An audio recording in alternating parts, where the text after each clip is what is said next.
जय श्री कृष्ण भक्तों बैकुंठ चतुर्दशी व्रत की पौराणिक व प्रचलित कथा। पौराणिक कथा के अनुसार नारद जी पृथ्वी लोक से घूमकर बैकुंठ धाम पहुंचते हैं।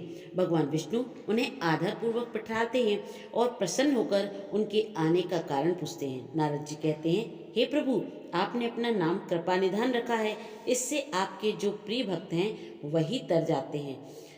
जो सामान्य नर नारी है वह वंचित रह जाते हैं। इसलिए आप मुझे कोई ऐसा सरल मार्ग बताएं जिससे सामान्य भक्त भी आपकी भक्ति कर मुक्ति पा सकें।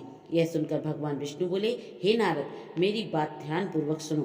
कार्तिक शुक्ल पक्ष की चतुर्दशी को जो नर नारी व्रत का पालन करेंगे और श्रद्धा भक्ति से मेरी पूजा अर्चना करेंगे, उनके लिए स्वर्ग के द्वार साक्षात खुले रहेंगे। इसके पश्चात भगवान विष्णु अपने बैकुंठ के द्वारपाल जय विजय को बुलाते हैं और उन्हें कार्तिक चतुर्दशी को बैकुंठ के द्वार खुला रखने का आदेश देते हैं। भगवान विष्णु कहते हैं कि इस दिन जो भी भक्त मेरा थोड़ा सा भी नाम लेकर पूजन करेगा वह बैकुंठ धाम को प्राप्त होगा। दूसरी कथा इस प्रकार है। एक बार भगवान विष्णु देवादिदेव महादेव का पूजन करने के लिए काशी पहुँचे। वहाँ मणिकर्णिका घाट पर स्नान करके उन्होंने 1000 स्वर्ण कमल पुष्पों से भगवान विश्वनाथ के पूजन का संकल्प किया। अभिषेक के बाद जब वे पूजन करने लगे तो शिव जी ने उनकी भक्ति की परीक्षा के उद्देश्य से एक कमल का पुष्प कम कर दिया। भगवान श्री हरि को पूजन की पूर्ति के लिए 1000 कमल पुष्प चढ़ाने थे।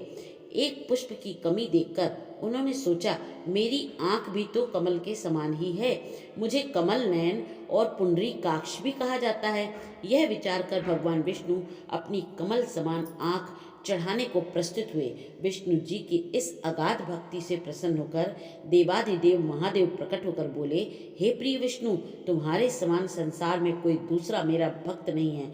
आज की यह कार्तिक शुक्ल चतुर्दशी अब बैकुंठ चतुर्दशी कहलाएगी।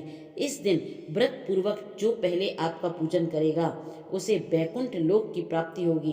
भगवान शिव ने इसी बैकुंठ चतुर्दशी को करोड़ों सूर्यों की कांति के समान वाला सुदर्शन चक्र विष्णु जी को प्रदान किया था।